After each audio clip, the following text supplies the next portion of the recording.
Ravens in week 11. All right, we're live. Cool. Trying to see. We're muted. Oh, we're not muted. We're just at the stream starting soon screen. As I pull up everything I need to pull up. Patriots Cowboys is week 12.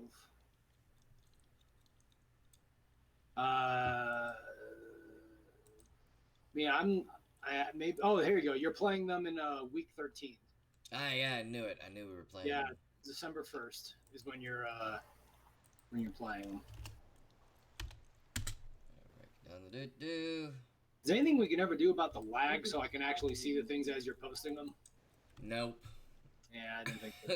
Yeah, there's nothing we can do there. Yeah, I figured I'd ask. It is what it is. Oh, there you go. I mean, we're streaming. You're in Colorado. Yeah.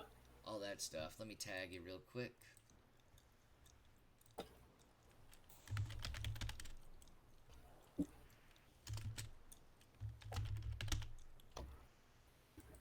Oh, and AB's retired from the NFL. Did you hear that? He didn't retire. He says he's done with it. Well, he apparently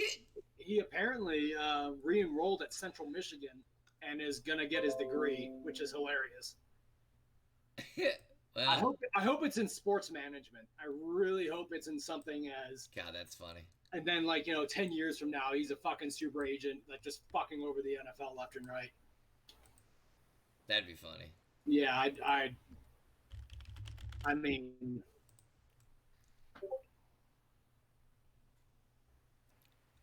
Just gotta share a couple things. I'm gonna try sharing it from the Red Nebula Pictures whatcha? Facebook. How's it going, everybody? Dan Danzy tagged you in a video. I did. We're about Say to get something this. so Dan knows you're here. Mm-hmm. I know where everyone is. People think they come in here and I don't know how I know. We get more people in on Facebook than we do on Twitter, right? Oh, not Twitter, Twitch.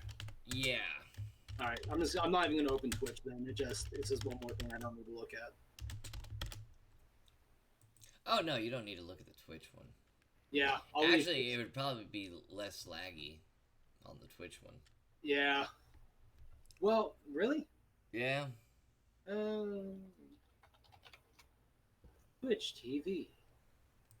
Red Nebula Pictures.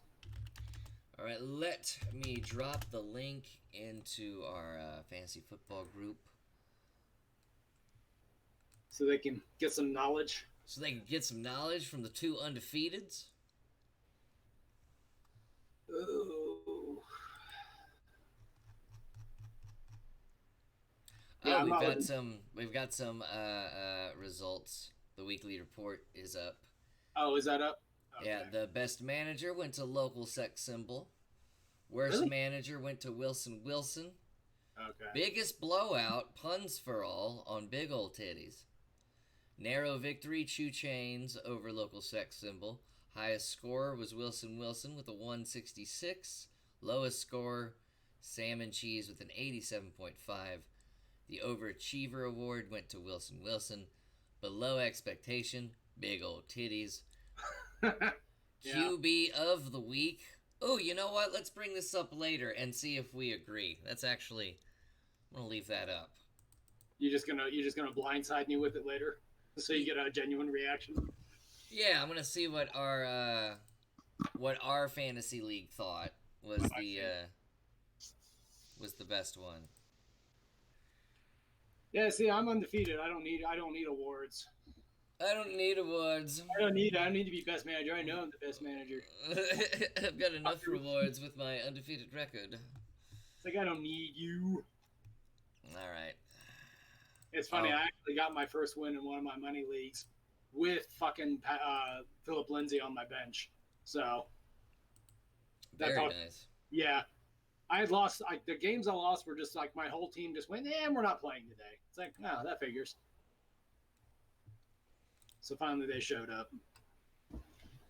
Right, I think I'm ready to go. All right. Yep, the audio's been on. Chats are up. We can see what all you're saying. All right. I'm Dan. I'm Chris. And welcome to Armchair Gridiron. Let's hit him with the intros.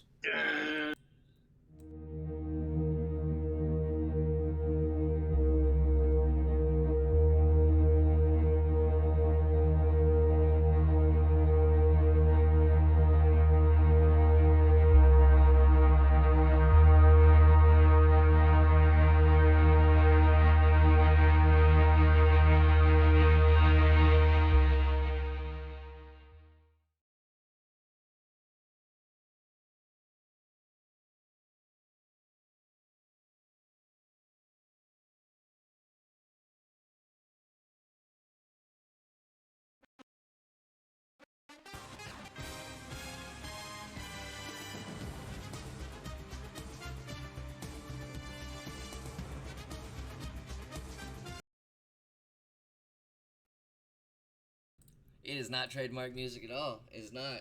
It is not.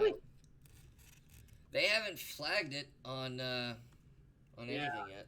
So. Well, it might be a fair amount of fair use. Like, it's not like, I only use 8 seconds.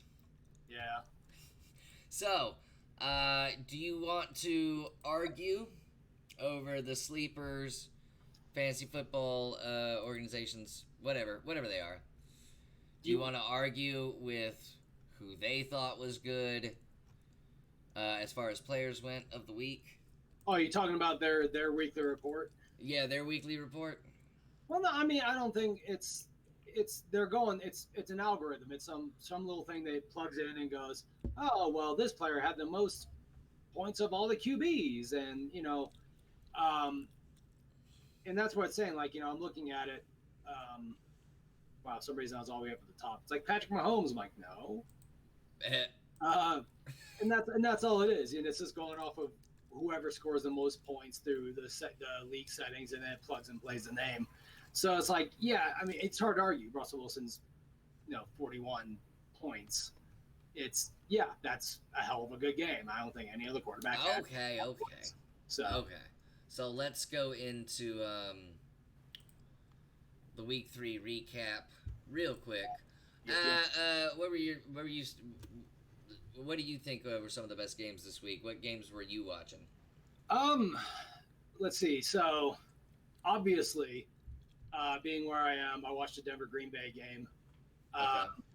And that was, the Denver is not a bad team by any stretch of the imagination. They are the first team I can't remember the year, but in a very long time to have 0 sacks through the first 3 games of the season. And they have Von Miller. No, I think the Broncos are pretty bad. They're not the worst. They have Von Miller and they have Chubb. So they have 2 elite pass rushers that aren't pass rushing. Yeah. They're not having any success. So, and like Bradley Chubb, he had 3 tackles for loss, so they're getting in there, but Von Miller only had 3 tackles on the whole damn game. Something's up, and which is why it's confusing, because Vic Fangio is a defensive-minded head coach. He's a guru, so to speak, and apparently it's just not working. But then again, it's 3 games in. Who knows? They could wake up and go off for however many 50, 60 sacks by the end of the year. They just have to get it together. But right now, I mean, the offense kind of started putting it together a little bit. I mean, Flacco was outside of that, that fucking interception, because it's Joe Flacco. He was 20 of 29, 213 yards. Like, he was fine. They actually had a running game. But you're trying to give him credit. I'm trying, because they didn't even, like, coming from behind and playing from behind the entire game. You never got the feeling that they were out of it. They were very competitive. They played really damn hard. They just lost. So, and they were against Aaron Rodgers. Well, it's against the 3-0 Packers. That's the thing. The Packers are undefeated, and they're deep. And the thing is that the Broncos are, unfortunately, the team that the Packers finally started clicking on offense against. Because you really think about it, what was it? 10-3 was the week 1 game against the Bears for the Packers. It's true. Well, the Bears defense is also good this year, and I mean, it's Right. Chicago's style to have a great defense. Yeah, but it's not Green Bay's, and that's what the story actually is about Green Bay. Is that Yeah. their defense is, I think they're leading the league in turnovers. They're +6 in the turnover ratio, and I think the next closest team is the Jets, which is ironic. Um, but the Packers are just they're studly. They had what 6 sacks in this game alone. Yeah. It's mind-boggling, and plus the interception. Blake Martinez stepped in and just went, Clay Matthews, who? I got this, and here you go. It's their team is destroying everything. Zadarius Smith. I mean, it doesn't. I mean, these are guys that most people have never even thought about until this year because they're going to have to. When you go against the Packers, you're not just playing Aaron Rodgers anymore. Clay Matthews also had a good game this week, though. Yeah, a couple sacks, I think. A couple sacks, yeah. Proper, yes, sports. How you doing, Proper? One game I watched this week. I mean, I was gonna bring it up was Chicago, Washington. Is one that I saw. Chicago's Trubisky finally. But no, I think it was just for this game. It really just spoke on how terrible the Redskins are going. Is it sports? I'm going to bed. Good night, it's sports proper. Good night, sweet prince. Sports ball! He'll be back when I'm playing Borderlands or something. But no, Washington is getting bad. Getting really bad. I didn't think... I've been thinking Chicago could only win on defense alone, so when they actually have a good offensive game, I don't give any credit to Chicago on that. I have to give blame to the Redskins defense. Yeah. And I was watching this game, and now I'm not gonna say a team has given up, but they certainly weren't playing to win. They were playing not to lose, and then the Chicago Bears just looked fantastic in that game. Yeah, well, and that's the thing too. Is now I wouldn't go grab Trubisky if you're in fantasy just yet. No. Don't go grab him. Don't even put him on your bench. No, the thing is that Trubisky had been in a lot of leagues was drafted anyway. And people started dropping them. Now people are looking at him going, "Oh shit, did I make a mistake?" No, you were right. You were right to. Like right now, the hot take of fantasy football land: if you drop Baker Mayfield, that's okay. Because the dude throws interceptions. Well, yeah, because that's the thing. Even in this win, like this is what's deceptive about Trubisky in this game. He had the 3 touchdowns, 1 interception, right? Still managed to turn the ball over. Mm-hmm. He was 25 of 31 for only 231 yards. That's called dinking and dunking. But he played it great. No, that's game manager play. That's all. So what you'll see from him is they went, oh, this kind of works. But when you go against a better defense, he may have a similar completion to attempts and maybe even similar yardage, but those touchdowns are going to go way down because Taylor Gabriel is not Jerry Rice. He's not, an elite wide receiver. So those 3 touchdowns are not going to happen against a stronger team, which is why you didn't see that dominance against the Cowboys. Exactly. Exactly. And that's the thing. Like, you really look at the rest of that team. Like, Allen Robinson was 6 of 60. Fine.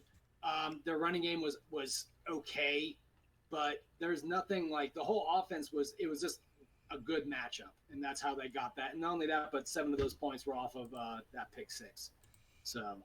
Exactly. So, if you don't have the Bears defense, right. I mean, if you have the Bears defense, you should be starting them every week until like a really high caliber offense goes in there, like New England or the Rams or whatever.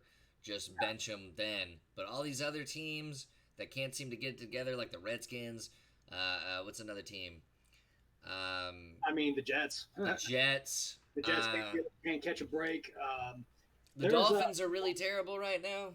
Yeah, the Dolphins are the only time you're playing anything from a Dolphin. From that team is if you're desperate. Jesus. Yeah, don't get me wrong. Are we on that game next? Is that the game we're doing next? Yeah, why not?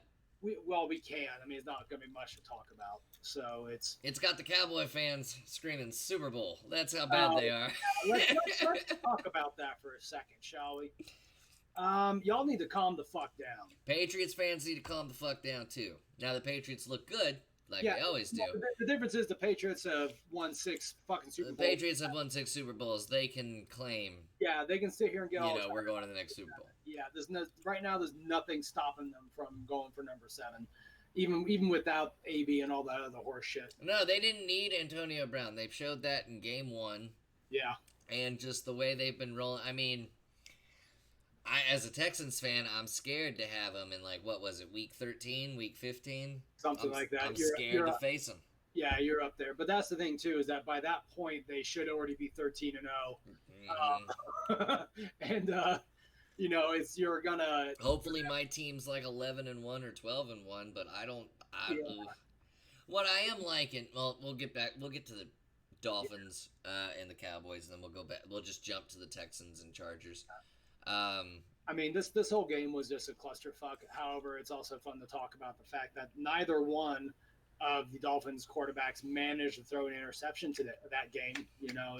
That is a pretty big. It's significant. But to actually see the Dolphins team that you hear so much about how bad they are, and then when you see them in action, it's just oh no, I know why people thought they were tanking. They're just they are just this bad. They are so bad. Well, I mean, when you look at it, and it's funny too, because when you start looking at the lineup, their roster, and you're like, who the hell is that? Who's this guy? Who's that? It's like, all right, that's why, and it's a lot of these guys got off this team just in the nick of time because and that's the thing. When you're a professional football player, this is what you do for a living. You have a finite amount of time to do something with your career. And when you get stuck on a team that is, I swear, the Dolphins by the end of the year are going to get investigated for tanking. They have to. They absolutely fucking have to be. Because there's. But I don't even think great draft picks would save this team. Well, no, but that's the thing. They're going to have 3 in the first round next year and 2 in the first round the year after that. True. And they'll probably have the number 1 next year. So the thing is right now is that you got a team that's going to control the draft for the next 2 years, essentially. And they're going to... Couldn't happen to a better team. Dan Marino. Ow. Well, that's what I mean. They're going to try to right the ship, and they're going to try to go from worst to first in 1 year. And, I mean... I don't think you can possibly do that with a defensive-minded head coach. I forgot that they had 3 first-round draft picks. Now I totally think they're taking. But how do you investigate people losing? How do you investigate that? No, you can. You don't investigate them losing. You investigate the you don't investigate the product on the field. You investigate what went behind putting that product on the field, like the decision makings, the business acumen, whatever it is that's going on. And not only that, all it takes is one person to come out and say, yeah, here's a fucking internal memo that says we're going for the number 1 overall pick next year. And Goodell will come down fucking hard on him because say what you want about Goodell, the biggest thing he's been touting ever since he's been commissioner is putting the best product on the field. And if the Dolphins, no one's watching the fucking Dolphins, even if you're a Dolphins fan. So, it's true. Why you're just wasting television time and space off of a team that's very obviously not even playing. Yeah. So and that's why it's a train wreck. And well, they were playing in the first half. Well, Dak was admitting that he was getting greedy, which is something to keep an eye out on for the rest of the season. Him getting greedy. Yeah. Yep. And that's the thing. So, and that's one thing is that he gave him credit. He's like, yeah, that's a professional football team over there, and they came out to play. And it's like, did they though? They got it. They got an interception off Dak Prescott, but I like the image in my head. And that was a horrible interception. It wasn't it was like the guy really earned it. It's like, no, it's Dak Prescott. He threw it right to the guy. It's true. There was no reason to throw that fucking ball, and he did. Dak Prescott isn't on the conspiracy of the tanking. And on that point too, it's also fun to state that. Hey, thanks for the alert, Jake. That the contract talks with the Cowboys and Dak have stalled. So well, Dak came out and said he doesn't want to be the most paid quarterback in the league. But when they offer you $30 million a year and then you ask for 40, you do. No. So he's made it to where this is all his agents. It's not his agents. And you know what? Then fire your fucking agents. But he's recovering from it very well, and he's made the Cowboy fan base just believe that he's not trying to ask for that much money or something. Yeah. But he's not gonna get. I'll say he gets $25 million a year, maybe $20 million a year, but he's not getting 30 or 40. Yeah, I mean, and that's the thing when you really lump him in. He might get an incentives package. You know, he might get incentive. Yeah, that's one of the biggest things is that's how they'll load it. Is that they'll so like right now, like you really look at it, like the top 5 quarterbacks as far as pay, and this is, I mean, we're just going to eliminate Andrew Luck because he's no longer. And don't forget, Tom Brady totally restructured his contract. Well, and he does all the time. Yeah, he does all the time. Eli did it too, and so did Peyton. They're like, listen, I've made enough money. I don't need all that money here. Take some, put it into the team. So Stafford right now is $29.5 million. Kirk Cousins is $29 million. Tom Brady's 27. Rodgers is 26.5, and Russell Wilson is 26.2.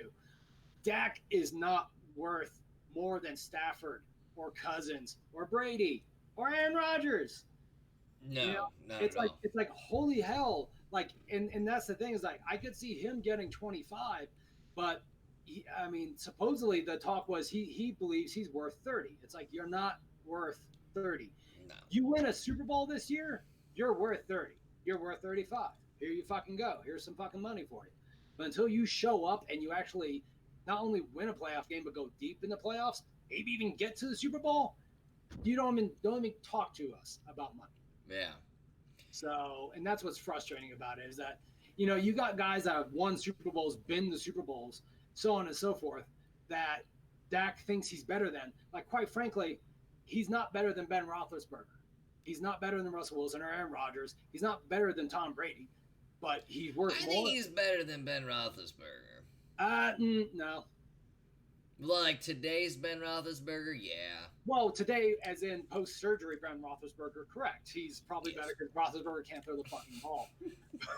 But, I mean, but right now, and that's the thing is that when it comes down to it, really, we're going to find out next week if he's better than Cam Newton.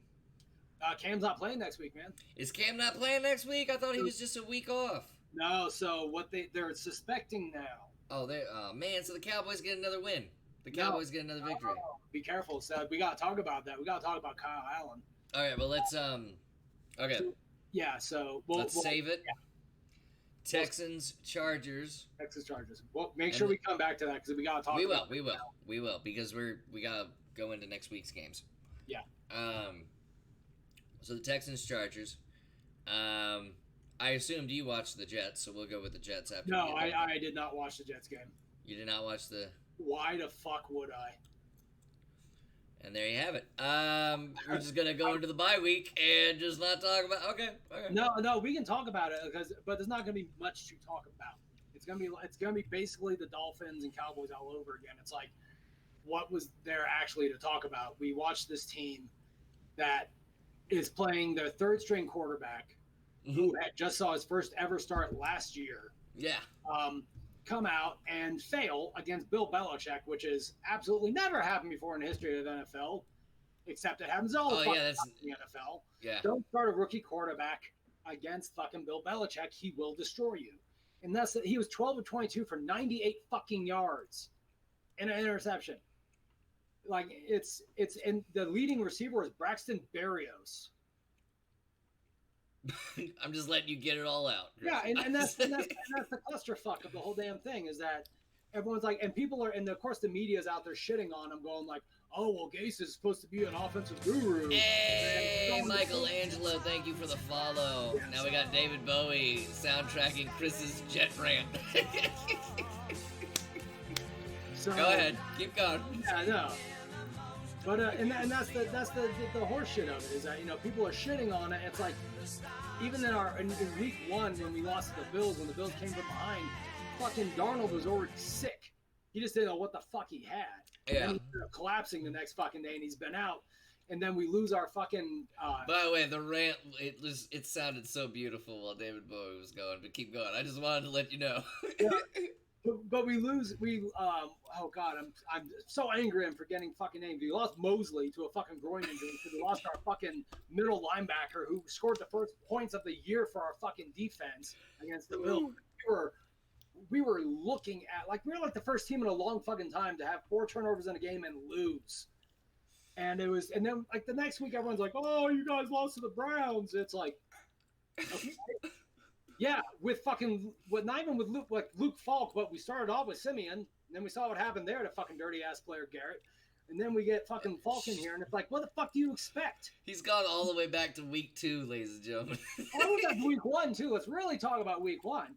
No, and that's the thing is that right now you got the Bills sitting at 3-0, and it's a false 3-0 because they basically haven't played anybody. Well, when does Darnold get better from the chicken pox or whatever he has? No, he's back. He's back already. So he's not chicken pox. Fucking mono, man. The child's disease. I'm making out with some loose chick. No, he's back. He's back with the team. It's a bye week. He's not 100% yet, but they already released Fallis, who was the guy they signed to back up Falk. So it's going to be right now you're looking at Darnold starting week 5 against the Eagles. Supposedly that's what's going to happen. I'm Googling if a quarterback has ever been injured with rickets. Jesus Christ. I just want to know because I was thinking of ways to make fun of Sam Darnold, and then I thought of rickets, and no, has not. There's never been a quarterback with rickets.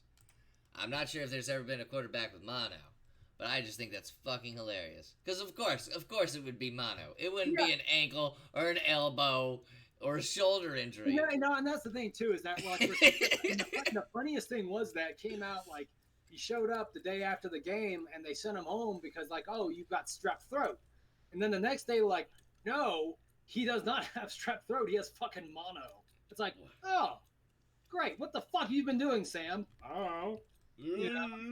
Well, when in New York. It's like, I don't dude, just fucking keep it in your pants or do whatever you got to do until the regular season's over. Because he is a beautiful kid. He really is. He's a beautiful kid. He's blonde, fucking, looks all Leonardo DiCaprio-y. Yeah, I wish I would have had. I mean, that was I'm the confessing my love for Sam Darnold right now. When he was our quarterback. Jesus Christ. Yeah, but Sanchez did the butt fumble, the little tease to the ladies right there. A little butt fumble. Oops, girls. And then the fumble. He had a nude video leaked. I don't know if you ever knew that about Sanchez. No, I never did. Like near the end of his time with the Jets, he was out partying with 2 fucking smoking hot women in some cottage out in California, and he's out there shaking his bare ass, and these girls are like, in the background. It's like, dude, never known of this. You can't throw the fucking ball, but Jesus Christ! Do all the Jets fans know that story? I'm sure they do. We all know That's about weird. Brett, so it's what he's supposed to do. We all got Brett Favre's penis. He sent it to all of us. Texans Chargers. Okay, so what I'm liking about the Texans, I still don't know whether or not they're a good team, but let me explain. What I like about the Texans is that they don't give up, they don't stop going. What I hate about the Texans is that they put themselves in positions where they can't give up and can't stop going. Yeah. Because, so Deshaun Watson had a terrible fumble.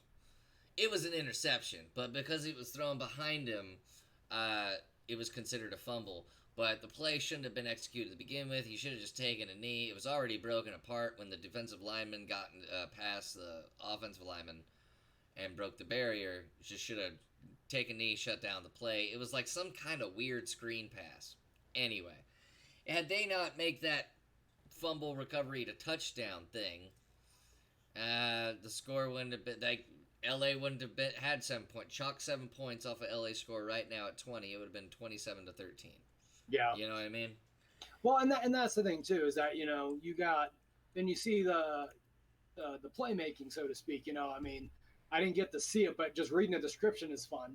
Um, it's one of their touchdowns. It was the Deshaun Watson aborted. Nick Martin fumbles at Chargers 21, recovered by Watson. Watson deep right to fouls for a 16-yard touchdown. It's like, Oh no, he can. I mean, they make plays. It's no, just that. but that's the one thing that a lot of teams don't have is that when shit goes wrong, it doesn't matter. We fixed it. And That's I one wish circumstance. the Jets had that. I wish we had that. That is one circumstance. No, but the other time it's a pick six or a fumble, a scoop, and but the fact that you can even do it once is amazing. I mean, because even really look at his stats. We're back to the fucking Jets. No, look at Watson though. He's 25 of 34, 351 yards and 3 touchdowns.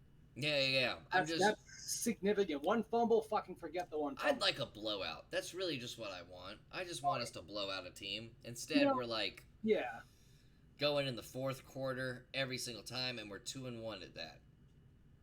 Which is fine. I'll be top 10 team, whatever. But I would just at least like to enjoy a Texans blowout. We don't face Miami, Yeah. Well, and that's the thing is that I mean, really, if you really look at the summary of this game, I mean, it's like the first quarter is rough. Punt, fumble, touchdown, punt, field goal. It's like okay, and then it's like touchdown, punt. It's like okay, this isn't going anywhere. And then you just watch it and you realize that every other one now is the Texans scoring a touchdown or getting a field goal, and you're like, never mind. This is actually, if you got a team that consistently can put up points in every quarter, you're lucky. Because what happens is that you got teams that put up absolutely no points and they have to play from behind. Redskins, Jets, like name any of the teams that are struggling right now, and they have to play from behind. Oh no, they're getting the job done. They're getting the W's. This is what I wanted. I wanted a Texans team that when put up against the Patriots, everybody would go, now wait a minute. You know what I mean? Yeah, but we always this is not a Texans team. Every AFC team thinks they're going to be that team, and they're not. They never will be. The Peyton Manning Colts are long gone. The teams that beat the Patriots in the playoffs are teams that should not be beating the Patriots in the playoffs. Like really think about it. When the Giants beat the Patriots the first time in the Super Bowl, they lost to them in Week 17 of the regular season. And that was the thing is that and a lot of the people on the Patriots, the players on the Patriots, were like, at the end of that game, we knew we were going to see them in the Super Bowl because holy hell, like they played us harder than anyone else, and they beat the Giants pretty easily. Yeah. But at the same point, like shit, the Giants make it in, we're in trouble, and sure fucking enough, the Giants made it all the way to the Super Bowl and pulled that shit off at the end. So granted, it was stray hand swan song, and they played their lights out with that fucking lights out fucking defense. But at the same point, like the only people who ever beat the Patriots are the teams that should not be beating the Patriots. Well, I don't know if my Texans can beat the Patriots. The second time the Jets made it to an AFC Championship game, we beat the Patriots in Foxborough with Mark Sanchez. You did. Should Old not butt have fumble. happened, but it shouldn't have happened. Old butt fumble. That's the point of it, is that you can't build a team to beat the Patriots. You got to build a team the best you can. And guess what? You might be able to beat them later on at some point in time. With butt fumble as your quarterback. I mean, and that's the thing. People want to remember the butt fumble, not the 2 AFC Championship appearances. So or apparently him shaking his butt on the beach. Yeah. Well, and that's the thing too, is that people which like is something you're still holding on to. All the Cowboys fans like to make fun of poke fun at the Jets fans, or me namely, like, oh, butt fumble, and I'm like, you do realize he's your backup quarterback right now, right? Mm-hmm. Like there's a point when you is Mark Sanchez still the backup quarterback? No, he was last with the Bears, and now I don't even think he's on a team anymore. I think he's like a college football analyst probably, or some stupid shit. But I think he might be. That does sound like a good job for him.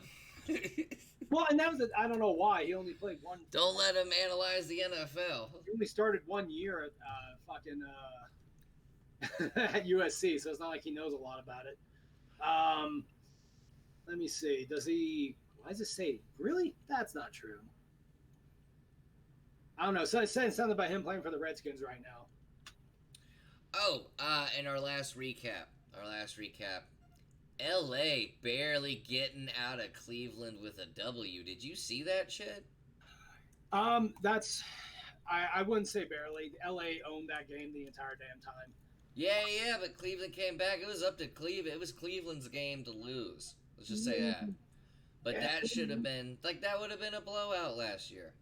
So, yeah, no, it would have been a block. The Rams started slow this year already, right? They're 3-0, but like they're a precarious 3-0. It's like be careful. It's not like they're going out dominating anybody. Mm-hmm. Their defense is the biggest question mark has been what's their team going to look like since they had kind of the shifting in their secondary.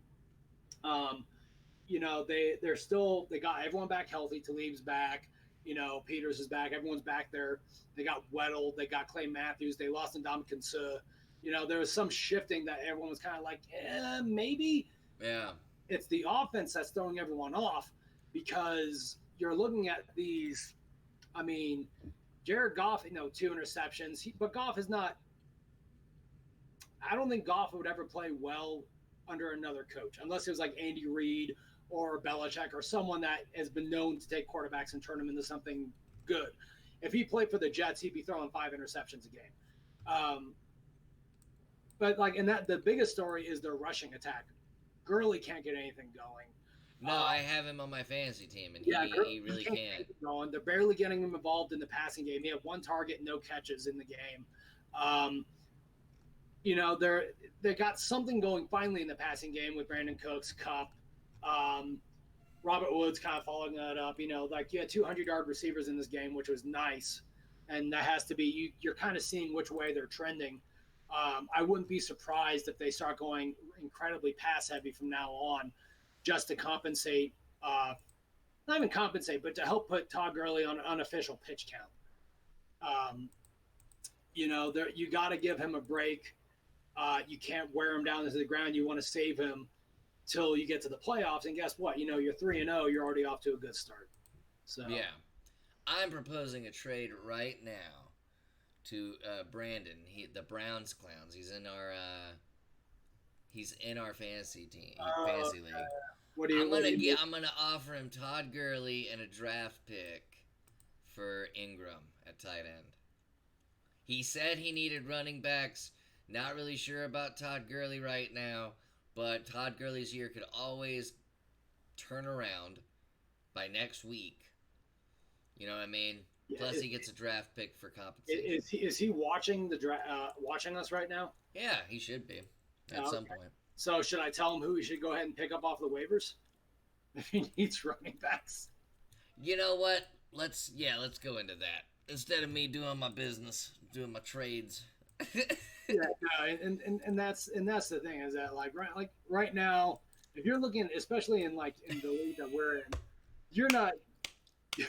You're right there, buddy. Just what I've got set up right here I think is so fun. But you, all I can do is hear you giggling. That's all I hear. Oh, you don't even see what the segment of is. Okay, so I've moved the segment to news and fantasy. Okay. And I see what you're saying. How it's all set up. Okay. That is. And it makes me giggle.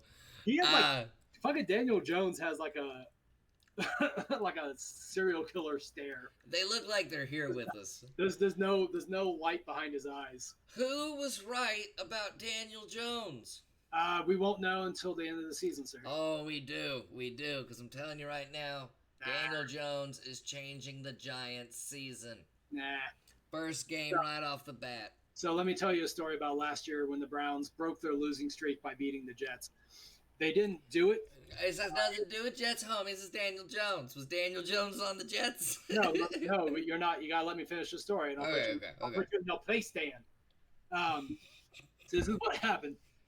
We came in game planning for Tyrod Taylor, and then he gets hurt, and they put in Baker Mayfield, which has absolutely no NFL tape on, and they proceed to come back and beat us 24 to whatever it was. So Daniel Jones comes in with absolutely no professional tape on him. They don't know what he's going to do or what he's capable of doing. And guess what? He wins. And he, in the typical college quarterback fashion, rushes for 2 touchdowns. So if you expect that type of production every single week, you're fooling yourself. And if you're gonna pick this guy up and start him every week, you do so at your own peril, and you'll probably end up losing your league. Start him every single week if you Only have him. only when you're playing Dan. Mm-mm. He's the ticket. He's what they needed. Eli just got too old. The thing is that they got a game tape. They already got one whole game tape on him now. They're gonna have after next week they'll have 2 game tapes, and then after week 3 they'll figure him out because he does not have elite receivers. He's without Saquon Barkley. There'll be no He'll running have game. Sterling Shepard. He'll start throwing interceptions. So pick him up if you want to. Start him at your own peril, but don't rely on him. Don't rely on him. Chris might be right, but I don't think so. I think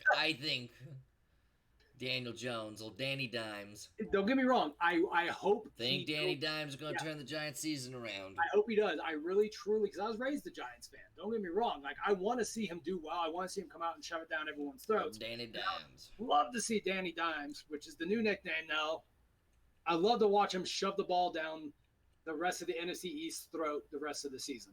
I would love to see them somehow even be in the playoff conversation come week 10. I want to see that happen. I don't think it's going to. Start him. Put him in your bench. If he's in your bench, start him. Whatever. Yeah. Speaking of Baker Mayfield, don't start him. You can drop him, by the way. You can drop Baker Mayfield. You can safely drop Baker Mayfield after the sample size he has, with the weapons he has. There was this great article on ESPN that actually stated it's about time we said it. The real problem with what are you doing? What? I just changed it. I just see this cutout of this player just sliding up and down. Oh, he was just moving. He's just being centered. He's just being centered. Yeah, I read this article about how the real problem with the Browns is not anything else but Baker Mayfield. And it's like, oh shit. And it calls it out. It's like, listen, he was very favorably compared to Brett Favre leading into the draft last year, and he's playing like Brett Favre. You're going to get that gunslinger mentality, but sometimes that doesn't work out. Look at Ryan Fitzpatrick. So this guy could either be Brett Favre or Ryan Fitzpatrick. Ryan Fitzpatrick does win 6 games a year. It doesn't look like it's going to happen this year. No, he'll throw 10 times more interceptions than he'll have wins this year. So it's true. But Richardson. Right there. Richardson is our next player. That Paul Richardson, yeah. So see how I do it here on the show. Yeah, so Paul Richardson, he's the thing about Paul Richardson is that offense, and it's just like Terry McLaurin too, is that you're going to be always playing from behind. Yeah.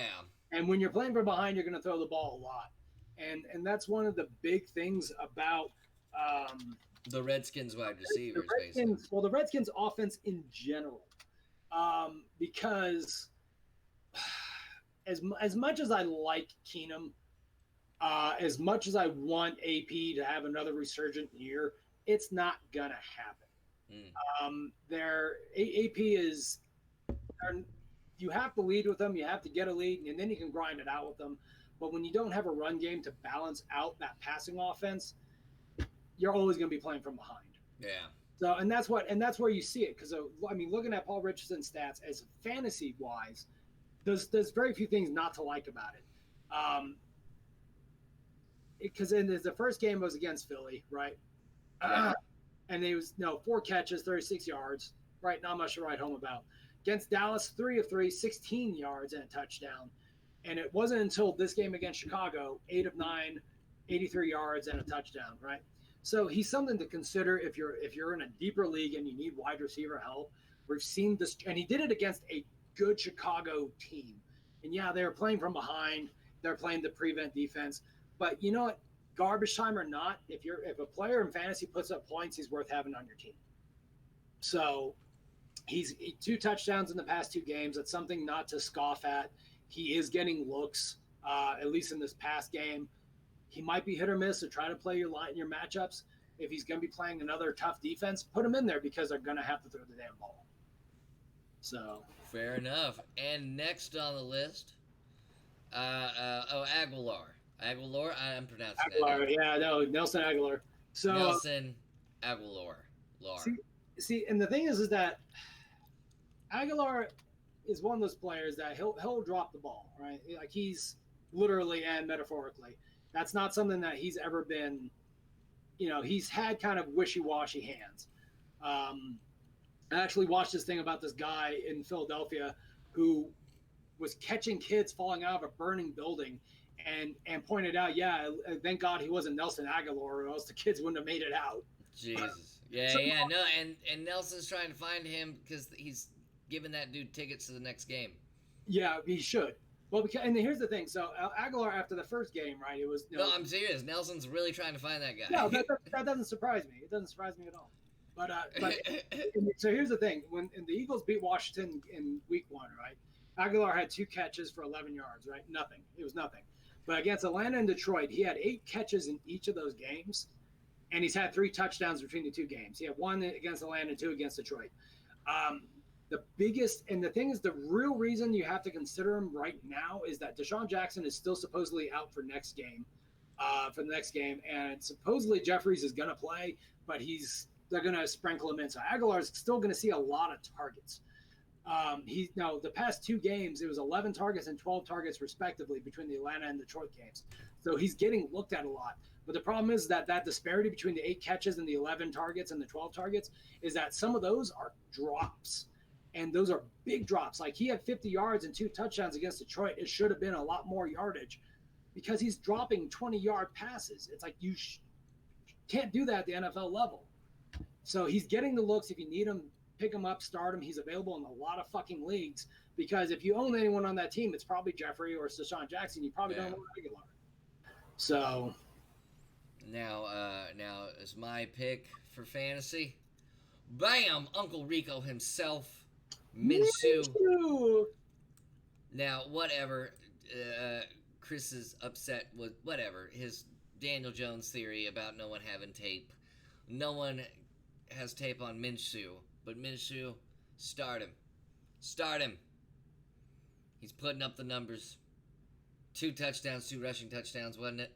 It was something like that. I didn't watch the game. I'm telling you to start him because he's Uncle Rico. There we go. Anything? Any opinion on Minshew? Yeah. So Minshew has the swagger right now. He's got a favorable schedule to a degree. He does. His completion is what you should look at, because between the 3 games he's played in, he's had 88, 69, and 66% completion percentage. So he's getting the ball where it needs to be. He's not missing a whole hell of a lot. He's had 1 interception versus 5 touchdowns.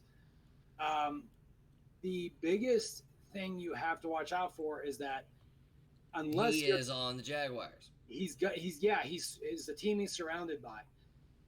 He can't be a one-man show the entire time. So you have to watch out for that coming back down to earth. Don't get me wrong. I like him too. And I want to watch him go out and do what he shouldn't be doing. But his quarterback rating right now is 14th. He's 50.8. He's almost right smack dab in the middle of the whole league.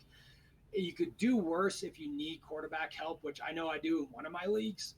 But at the same point in time, Stafford is available in other leagues. Philip Rivers is available in other leagues. Yeah, go ahead with Uncle Rico. Go with Uncle Rico if you want to lose the rest of your games, because he's gonna come back down to earth. I'm one of those guys that I'd much rather you have a guy that unless you're desperate and you have no other options. But if Philip Rivers or Stafford's there and these guys are gonna consistently get you in this range and you can bank on that, you can set your lineup accordingly. But with Gardner, he's going to come back down to earth at some point in time. And guess what? They finally got their first win against the Titans. He feels it. I mean, I want to see him do well. I want to see him do it. But he can beat the Texans. He can beat the Texans. He can beat the Colts. He can beat the whole division now. Yeah, he could. But the thing is that he still doesn't have much of a run game. No. And the thing is that you're going to go against a team. You're banking on him making plays and the defense following it up. Yeah. That's not going to hold up in the long run. Do you need more weapons and he doesn't have them? I think he's going to put up points week to week. I think he'll be inconsistent. I think he'll have one good game, one bad game, one good game, one bad game. He'll start getting into the grind, and once teams, professional NFL teams, start going, oh look, we got six games we can look at as far as footage. You can start dissecting them. You'll start seeing those turnovers go up. Well, I still say start Minshew because he's got a favorable schedule. You can do worse, but if there are better options, most likely in your league. I'm not saying don't pick him up, but if you do, put him on your bench. I forgot who this guy was. Wait, which guy? I'm waiting for this next guy. Oh, that's Rex Burkhead, baby. Rex Burkhead. There we go. So, in typical fucking Patriots fashion, you can't bank week to week who's going to be the bell cow on the Patriots. But Rex Burkhead has been consistently one of the better pass-catching running backs for the Patriots the past couple of years. He is somewhat injury-prone or just unlucky, however you want to put it. But right now, like, you have to – he's not doing all that bad. He's in – let me see. What has he got? 5, 2, 6. He's got 13 catches on the year thus far. He is he's outperforming Sony Michel to a degree as far as consistency. He is someone that you can pick up. I picked him up and plugged and played him this week against the Jets because it was the fucking Jets.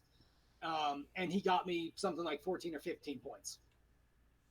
You know, he's going to get those red zone looks. He's going to be – it's basically him, Sony Michel, and James White. James White does nothing. I've had James White on and on my James team. White did nothing this past week because he didn't play. Yeah. His wife just gave birth, and they said, we don't. Well, no. I mean, good for him. But, like, the Patriots don't use the same running back with each play. And it's pretty much just like the only person consistently that's going to get you points on the Patriots is Tom Brady. Maybe if the defense has a good week. But Tom Brady is going to get you 25 to 30 points every single week. And it's spread out across his receivers.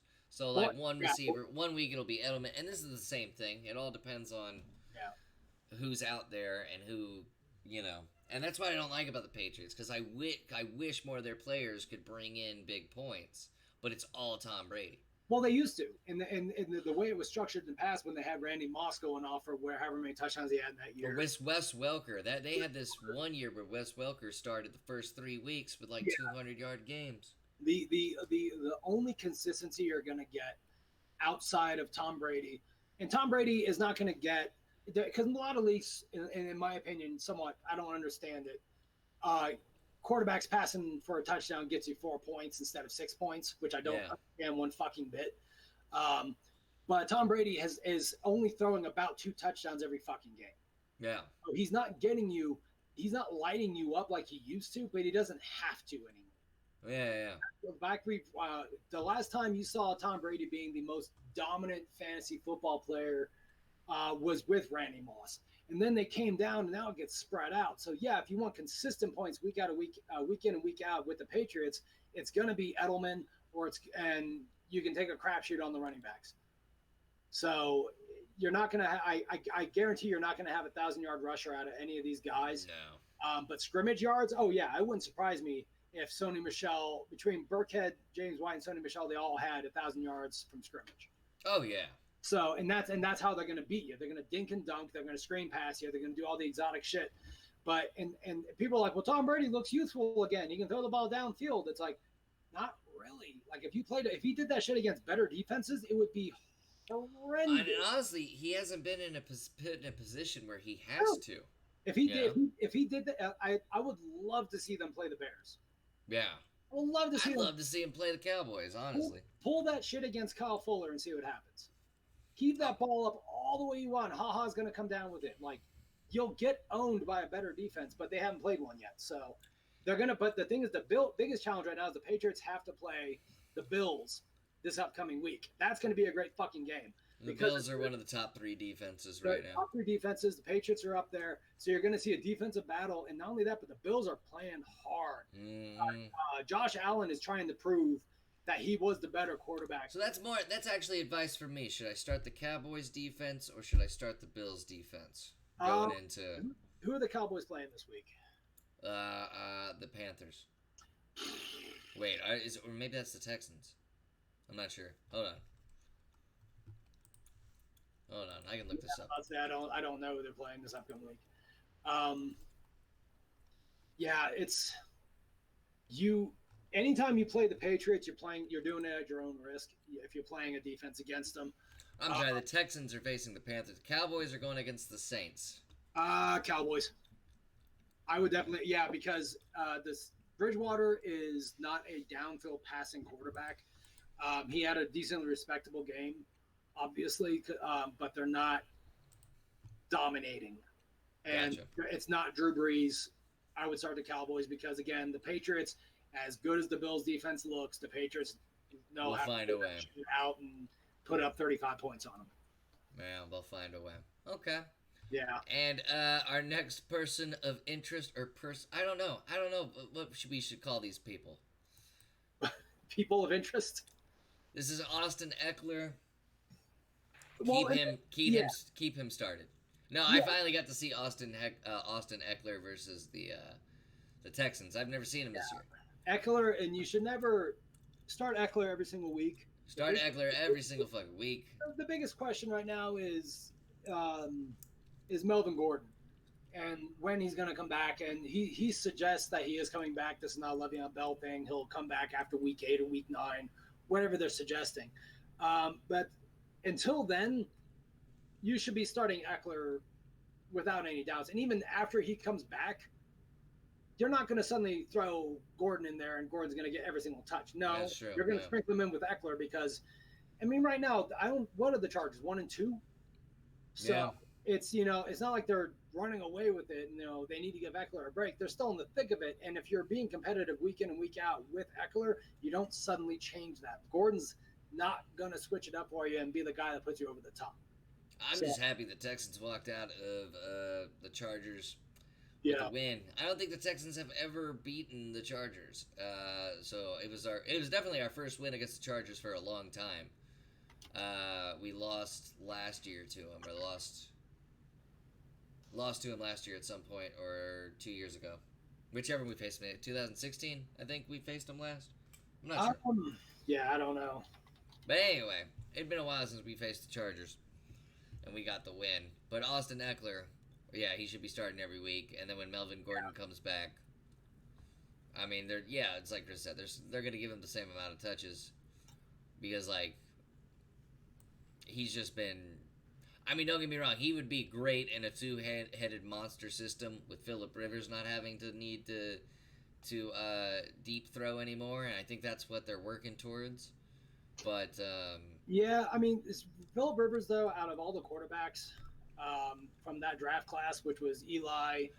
But he's the worst of the draft class.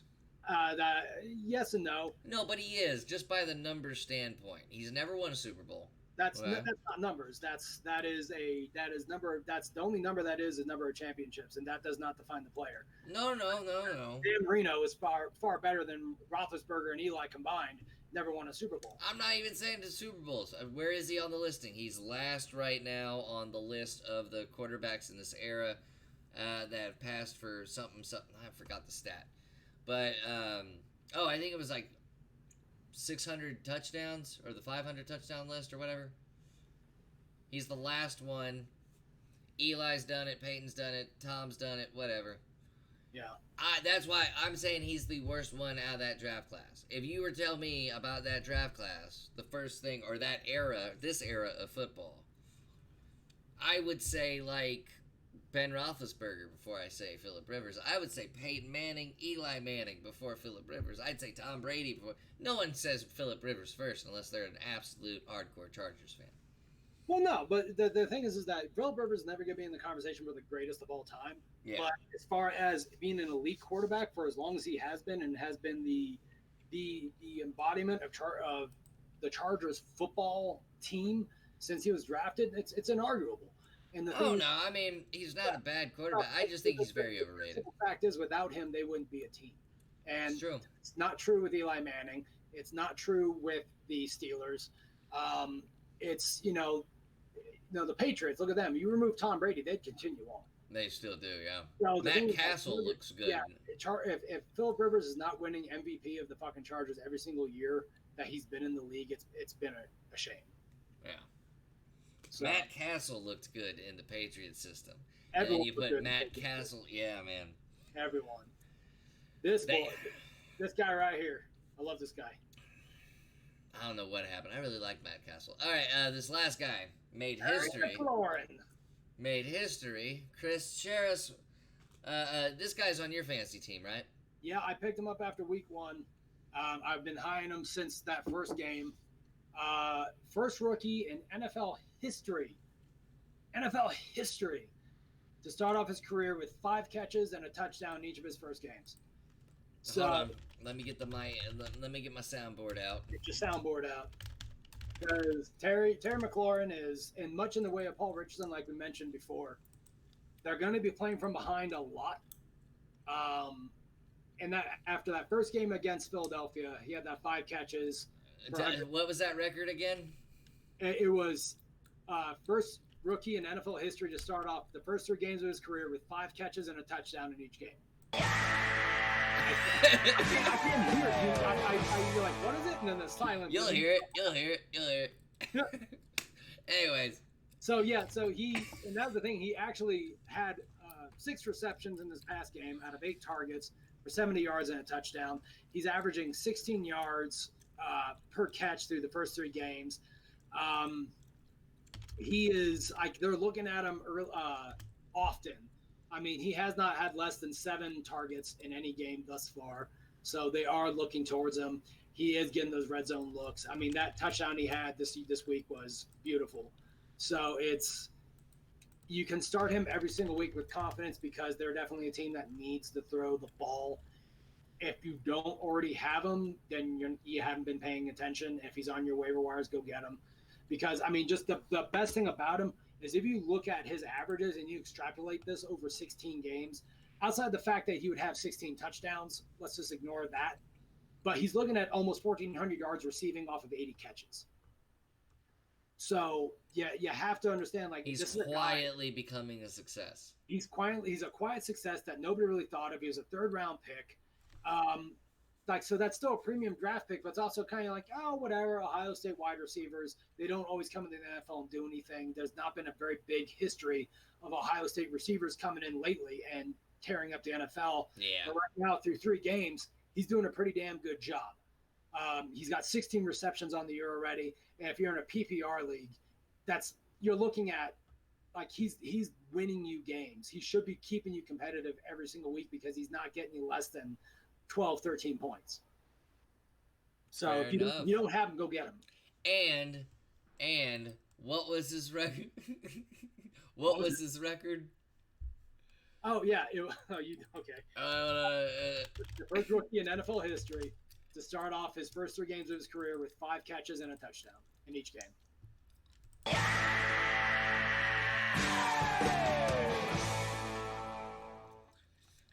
We're gonna do that every time there's a record being broken. I do what? I can't hear anything. I hit a sound. I hit a sound that's from the Who. It goes, yeah, from the CSI song. Okay. And it does the guitar. I'm terrible at it. I just totally butchered it, but it's yeah. Anyway. No, I know what you're talking about. Okay, did you hear it? No, but I know what you're talking about. All right, and we are moving on to the quick picks. Okay. Of next week, and you know what? I'm gonna have a sound for that too. The quick picks of next week. Ooh, I just did the Law and Order Special Victims theme, Special Victims Unit. We'll just do air horn. There we go. Quick picks. Let's start it. Thursday night.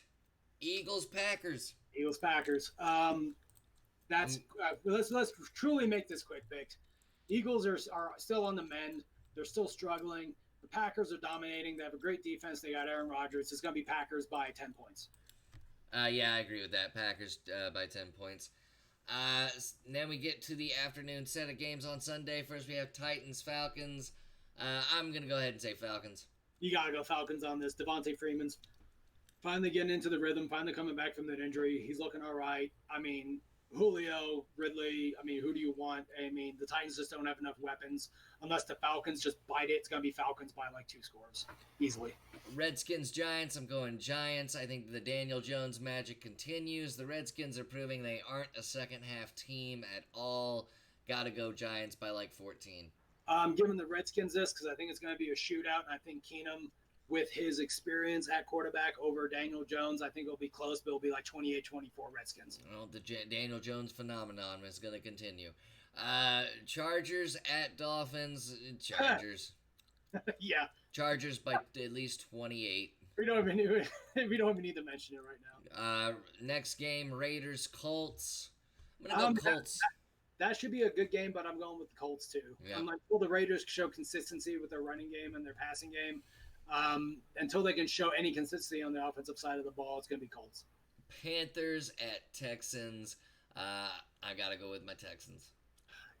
Yeah, it depends on what Kyle Allen does. He is slated to start for them this week, and we saw what happened with their offense once they had a younger, healthier quarterback in there. It's true. He stepped in and he owned it. And he doesn't dress like Diana Ross. Well, that was the thing. We did not at all talk about Kyle Allen, and that's something that needs to be talked about because he came in, had 4 touchdowns, and completed 73% of his passes, 144.4 rating right now as a quarterback. That's not something to scoff at. So if he can step in, he did that against Arizona. Not that Arizona is the greatest team in the world, but the Texans are not the same defense they used to be. It's true. Be very careful because they got Christian McCaffrey, who finally, he's like, oh, thank God, give me a healthy quarterback. It could be a bloodbath. I'm giving it to the Panthers. I hate you then. I think they'll be 35-21. Next game, Chiefs, Lions, Chiefs. Unless the Lions have looked good at points this year, they're obviously undefeated because they have the 1 tie. The Chiefs are just way too much team for anybody right now, and I think the Chiefs are going to stomp whoever they play. And so, yeah, give the Lions their first loss. Let me know when we get to Minnesota. I got something funny. If we get to. You got something funny on Minnesota? Okay. Yeah. Browns, Ravens. That's Ravens all the way. Yeah, because again, Mayfield can't get his own head out of his ass, and you have all this talent, and he's a flashy turd. He's the same old turd at quarterback the Browns have always had. He has flash like Johnny Manziel. But he's the most polished turd. Like he's the best turd they've had in a while. But right now, until he can show he can do it, I mean, he's struggling against the fucking Jets, and the Jets have a great defense. Don't get me wrong. But you're going against the Ravens, who are going to get up early and often on you. He's going to throw at least 2 more interceptions. They're going to get up early. They're going to get up at 6 a.m. for that game. It'll be 21-0 at halftime. Ravens, I guarantee you. Like the Ravens are going to stomp on them. So Patriots, Bills. You know what? I'm going to give it to the Bills. I want to believe. But it's Patriots. I want to see it happen. I still have to go Patriots, man. Yeah, I still got to go Patriots. 28-24 or something, but Patriots will figure it out. Buccaneers at Rams. I say the Rams win this.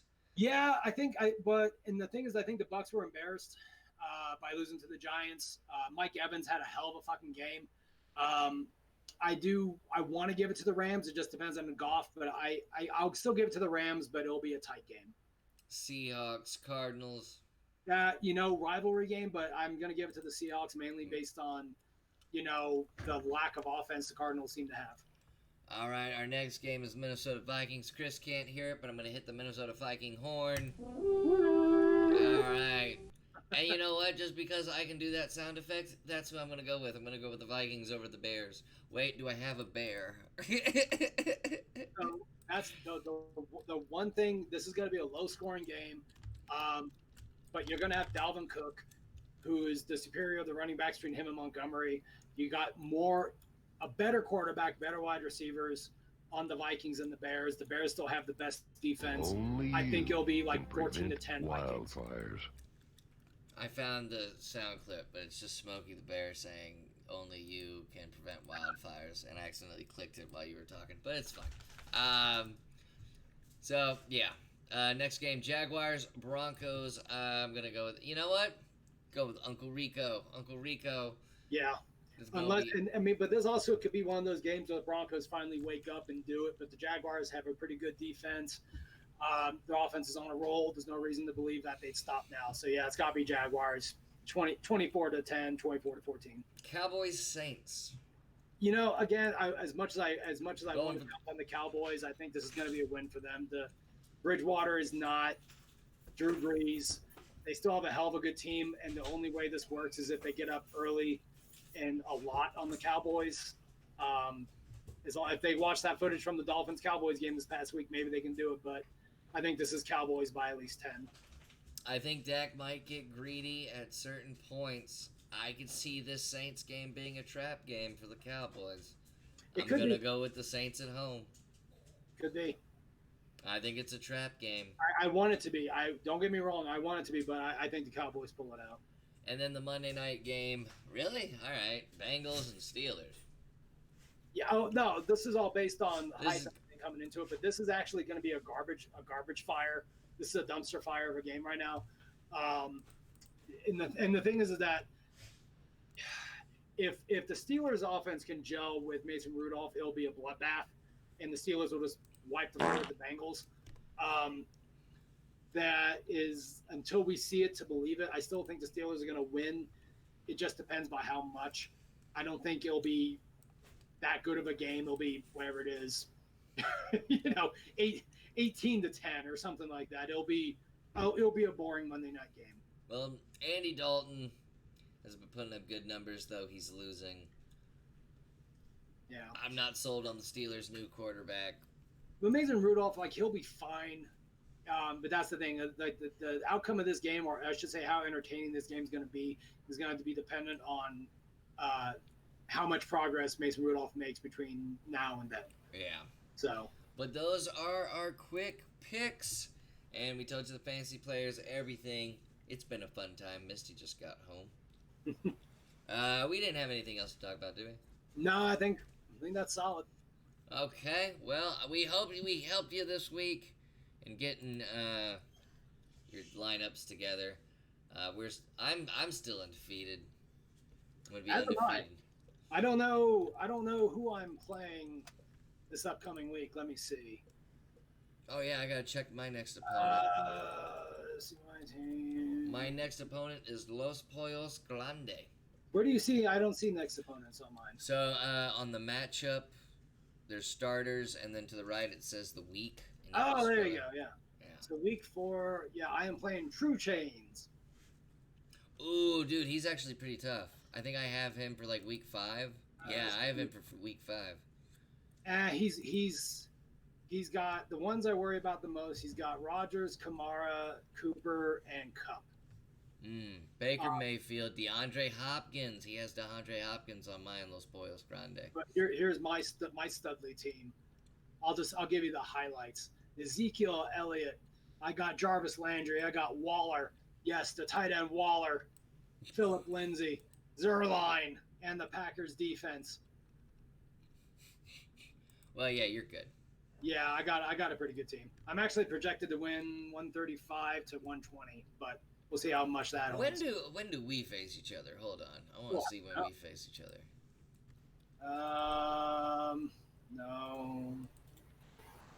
No. It doesn't look like till later. God, do we play each other? Week 13. I'm on week 9. I don't see anything. Week 14 is playoff. I don't think we faced each other. Hold wow. on.